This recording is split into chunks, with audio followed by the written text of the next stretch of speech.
semi-final as those old adversaries meet from West Africa, Nigeria and Ghana.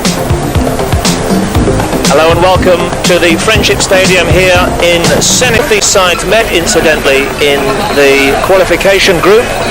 Ghana winning, that will be the Cameroon against Ivory Coast.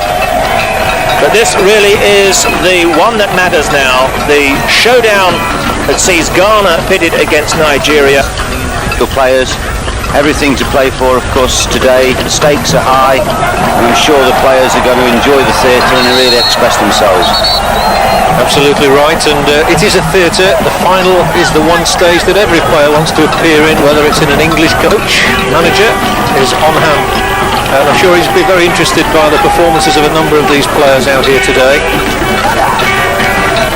Of course, many of them do play in domestic football, like Pele, Marseille, and in fact the Nigerian side, if you look, he delays and the cross, and there were three of them there for it, and the ball trickles into the net, and it's Nigeria who get the early score. A vital goal, and what a good time for Nigeria. Now we'll see. Yeah, he's done very well in the previous matches. Otto Pista's got a problem now.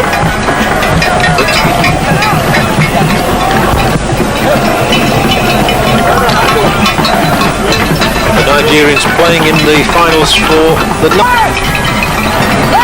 When they come on the counter, Nigeria, they look a little bit fearsome. That's another shove in the back. Pele, delightful little back heel. That was talent. Picture. Pele, absolutely. Shirt tight, green Nigerian defender. We'll have a look at that again in a minute. They're looking to release Pele, maybe. He bowled him over this time, and that will be a free kick for the Nigerians. Stays down rather dramatically for the strength of the challenge.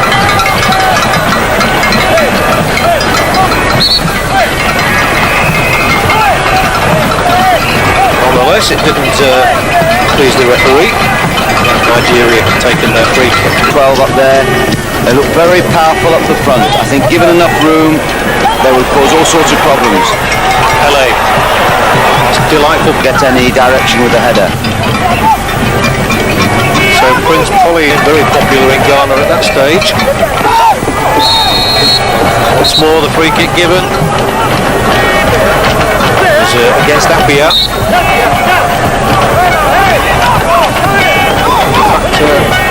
Pele being spoken to as well. And a yellow card for Pele, I think. It is.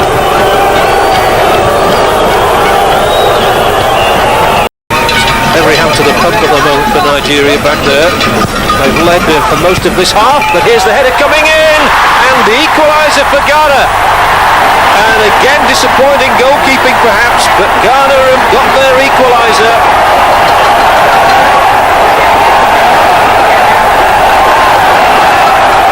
So it's 1-1 from Prince Polly, the substitute.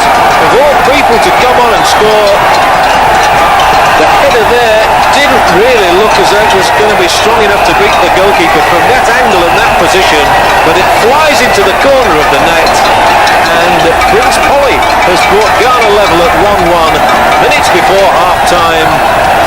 A royal goal from Prince Polly. Well, a fast outswinger. He got to the ball first. He twisted his head through.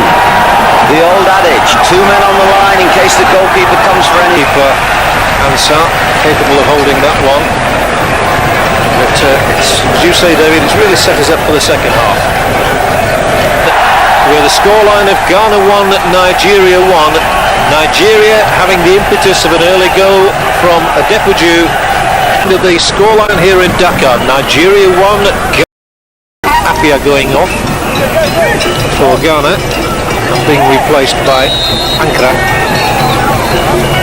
There, if he'd have controlled that one, I think he was onside. I think he'd have just made the break at the right time. Yeah, Ezugbo, the defender, played him onside there once again.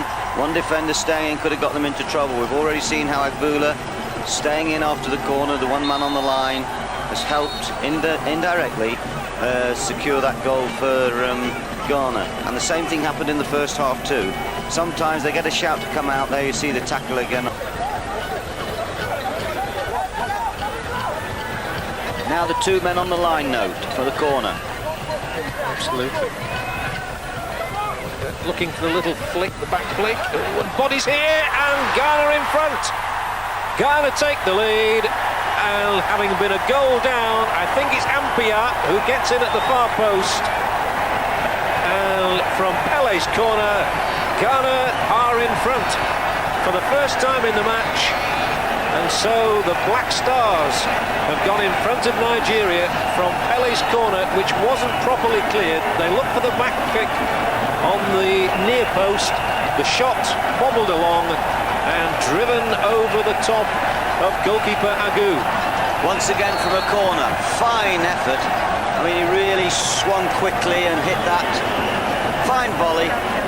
Far post, but strange to see him up in that position if it was, but he took it like us, able to get back to win the ball, and now they come attacking down the left-hand side with speed.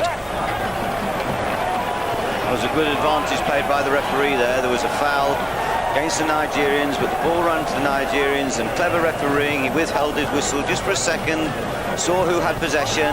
If they got the third, it might crush the resistance. They've made advancements. That's a good advantage played by the referee. Saw that Pele had got away from his marker. Now they're playing cat and mouse. And is he brought down this time? No, says the referee. And shucks, says for half time. Might even have been the one who gave them the lead. There was some confusion as to who had scored on that far post. I think he's going to have to send another defender forward and leave himself short at the back. He's got 15 minutes now to get an equaliser at all. I've never understood why anybody who coaches a team for the whole week suddenly has to keep his mouth shut on a 2-2, and we could have another half an hour. It's been so enjoyable. Not everybody will share that view. And the whistle has gone once more, and rather disconsolate looking now. 1 or 2 Nigerian heads just perhaps beginning to drop. I thought he was beginning to roll, but I don't think they'll roll after this performance. I think that they've played with a lot of courage. They've taken the game to Ghana throughout the game, actually. Ghana have benefited from 2 flashes of inspiration from corner kicks. If you look at ability, there's nothing to choose between either side. Ghana have 1 or 2 very good individual players. Nigeria are very strong. And again, that final ball just wasn't good enough, which allows Nigeria perhaps one last thrust. Here is their substitute, Laho, going around in circles and continuing his run. And critically, the ball won for Ghana and put out of play. I'm sure he'd like to have kicked it right out of the stadium. We've moved into a minute and a half worth of time added on now by the Tunisian referee. It's Ghana who go through to the final. So the country that has won the African Nations Cup more than any other, Ghana, will contest the 1992 final in Senegal. Nigeria, you have to feel a lot of sympathy.